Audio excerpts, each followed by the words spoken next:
In this video, I'm going to be showing you how to reduce alkynes to a double bond and to a single bond.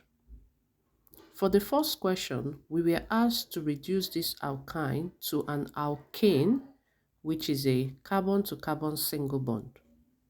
To do this, we need hydrogen and a catalyst. You can use palladium and carbon as a catalyst or platinum PT. This reagent would reduce a triple bond straight to an alkane. So count the number of carbons. We have a total of 5, and that is going to give us a 5-carbon alkane. 1, 2, 3, 4, 5. So that is how you can reduce a triple bond to a single carbon-to-carbon bond. For the next question, we were asked to reduce this alkyne to alkene, which is a carbon-to-carbon double bond. Okay, now for this reduction, if you use hydrogen with Lindlar catalyst, okay, it's gonna give us a cis alkene.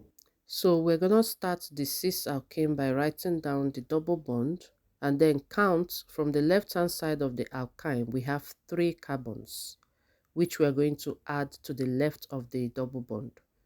And then on the right hand side, you have 1, 2, then you add 1, 2.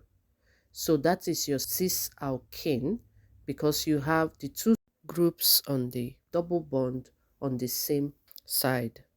Now for this next one, we were asked to reduce to an alkane, but this time a trans alkane. To reduce to a trans alkane, we need sodium and ammonia. So what this does is it reduces it straight to a trans alkane. A trans alkane will have the 2 groups attached to the double bond on opposite directions. And that is how you can reduce an alkyne to an alkane, a cis alkane, and a trans alkane.